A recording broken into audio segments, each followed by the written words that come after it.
morning mga amigo, Green Tip. So, ngayong umaga, ating pong talakayin yung tungkol sa atsal ko po, no? Ito po ay practice ko dito sa farm, which is, itong atsal ko ay nasa 30 days na po.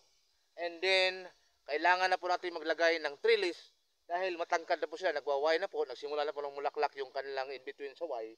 And then, before ako maglagay ng trellis, ito po yung practice ko, no? So, prior mag-trellis, healing up muna dahil kadalasan sa ating atsal ay malambot po yung lupa. Kapag maulan po tulad ngayon ay magkumpak po yung lupa, so bababa po yung lupa, parang lulutang po yung puno, so kailangan din mag-healing up. So prior mag-healing up, ito po yung ginagawa ko mga kaibigan. Lalagyan ko po ng ipot ng menok, no? Chicken dung, and then pabaon na granular, the same as the talong and ampalaya. Yun yung po yung ang aking practice ito. So, pakita ko po sa inyo yung paglagay ko ng ipot and then followed by the granular, yung composition ng granular, tatlong abono, and then pag-healing up po. So, but before that, sa ating mga mahilig dyan ng mga bagong viewers, huwag kalimutang mag-subscribe and follow and share sa ating mga videos, no? So, don't forget to like, share, and subscribe sa ating YouTube channel, Green Tip Farm Input. And then click sa notification bell para updated kayo sa ating mga i-upload every now and then. Then shout out pala dyan sa ating mga men and women in uniforms, sa ating servicemen and servicewomen sa Pilipinas, no? You stay safe, keep healthy, mabuhay kayong lahat. So, go na tayo sa ating activity ngayong umaga. Okay, good morning mga amigo, no? Welcome back. So, ito ngayon, yung ating practice, maglalagay ng ipot ng manok. So, ito yung ipot, no? Ng manok, oh. You see? Ito po, dry ito. Dry. And then, ito po ay parang darak ng palay. So, ito po yung class A na ipot ng manok, no? Hindi po yung ipot sa broiler. So, ito po yung sa layer po ito, no? Ito. So, as you see, ito po yung ating atsal, which is putsing 30 days na po ito. So, waway na po siya. Mayroon na po siyang so, mayroon na po siyang nag-umpisa na po siyang namumulaklak, no? Nag-waway na po siya, no? So, ito po, nagsasanga na po siya. So, as you see, para nakalutang po yung kanyang puno, no? So, tignan mo natin, no? Parang lumulutang po yung puno nila, no? So, sayang po yung ugat niyan. Kailangan po yan ma-healing up para naman magdagdagan yung mga ugat nila na magsipsip ng mga nutrients, no? So, gagawin natin ito. So, ito po yung sistema ni Green Tip, no? So, ito lang, isang dakot lang, ganyan, no? Punong-puno. Ito lang ilagay sa gilid ng, ganyan lang, gilid, no? So, ito, ganyan, ganyan lang sa gilid, yung ipot ng manok, ganyan lang. So, dito na naman, ganyan, ano naman, So, bunutin natin ito dahil ito yung kompetensya. Kompetensya ito sa pagtubo. Kasi ganito, ito po yung mga paragis ito. So, kahit tabunan po ng lupa, tutubo pa rin ito. So, kailangan nating bunutin yan. So, then, lagyan natin ng ipot. So, itong ipot pala, wag masyado itong itabon dito sa puno. Dito. Ganyan. Kasi medyo maalat po yan.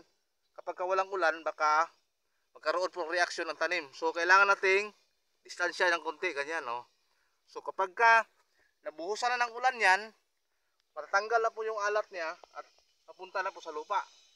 So, maganda po siya dahil yung nutrient high nitro po ito. So, dagdag po ito sa pagpapalago ng ating tanim. So, ganyan lang, So, ganyan lang, Madali lang, mga kaibigan, So, wag lang ikuan sa puno talaga, itambak. Sa gilid lang siya, Sa gilid, sa butas, ganyan, So, bunutin natin itong mga damo-damo dahil kompetensya ito. Yan. So, ganyan. So, ganyan lang, Matadali, Mabilis, lang, So, ganyan lang, Ganyan lang. So, ngayon, ang susunod natin na gagawin ay maglagay po tayo ng abono. Welcome back mga amigo. Ito po, So, as you see, pakita ko sa inyo. Ito po, tapos na po nalagyan ng ipot ng menok, As you see, Tignan nyo, meron dito sa puno, Tapos na po nalagyan ng ipot ng manok yan. Yan, Ito rin dito, So, So malaki na po yung ating puno, no? Oh. Yan. So nagsimula na po silang magsanga. So ang susunod po niyan, nilagyan naman ito lahat, no? Ito po pag-apply natin ng fertilizer. Ito po granular. Oh. Ang makikita niyo, no? Ito po ay premix na ito. Tatlong kan po yan. Tatlong abono po ito. Ang composition po ito ay pinaghalong triple 16, as you see, no? Triple 16 yung puti. Mayroon pong 1846 itong mga brown na maliliit, no? 1846. At saka itong malalaki na itim, ito po ay tinatawag na dupos. So ito po yung more on phosphorus po ito. So triple 16, NPK niya 16. Ito pong 1846, high nitro at saka high phosphorus. Ito po ay dupos, ito po ay phosphorus lang. So pampalago po ito lahat. Ito po ay pampalago, no? Kailangan po nating kakapal yung ating sanga at saka yung ugat din ay lalago, dadami at saka lalaki yung ugat. So ang starting po ito, wala pa po itong bunga. So itong triple 16, mayroon po itong kunting putas na 16%.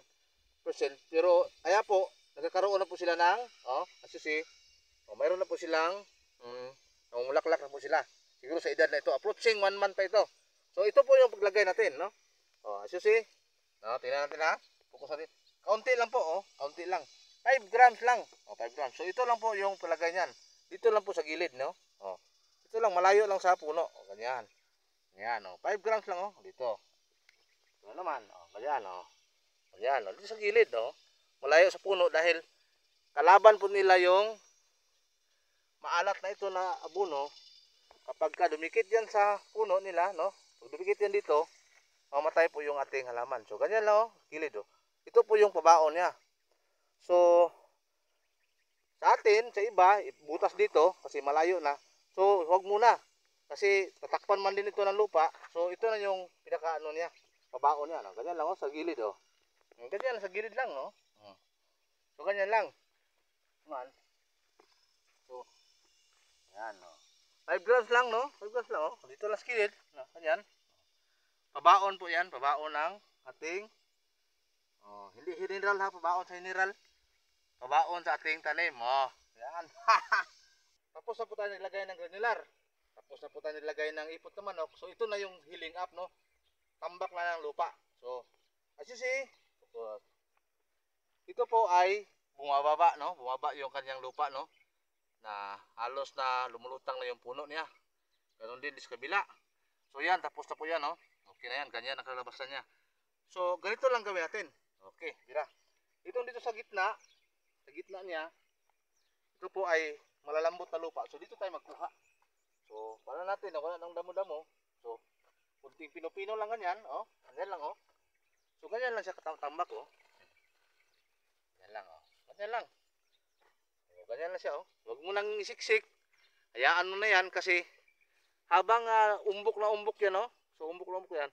Pag naulanan yan, bababa na naman yan.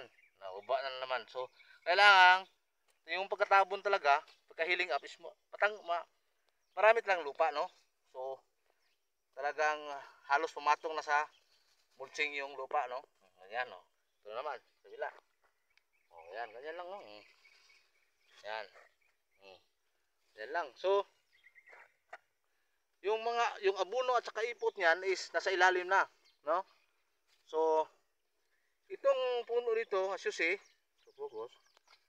Yan. Dito matutubuan ito ng mga ugat nila, Once matabunan ng lupa yan, ito convert yan into ugat. So may ugat na susulpot yan, as you see, pumuti na, Pumuti na, may pumuti diyan. Yan po ang ugat na naka-usli na malapit nang lumabas kung may lupa. Kung may lupa yan, tulad nito, matambakan siya, automatic yan, tubo yung ugat niya. So the more ang ugat, the more ang nutrients makuha, the more tumubo yung laman. So birada, yan lang, So yan po ang produkto na na-healing up natin, Yan po ang tapos na na-healing up. So yan. So gaano man yan ka dami ang lupa, bababa rin yan kasi ulan ng ulan, So yan, nagsimula na po sa nga. So maganda na po tingnan. Sa ating mga bagong viewers, don't forget to like, share, and subscribe to YouTube channel Green Tip Farm Inputs para naman sa dagang mga impormasyon sa paggugulay, sana, no? Pabungahin ito ng ating pong may kapal. So, let us do our part as a farmer na magpabunga ng ating atsal. Never mind muna yung presyuhan para wag tayong mag-negatibo. Ganun lang. So, hanggang dito na lang. Maraming salamat at magandang umaga, bayan.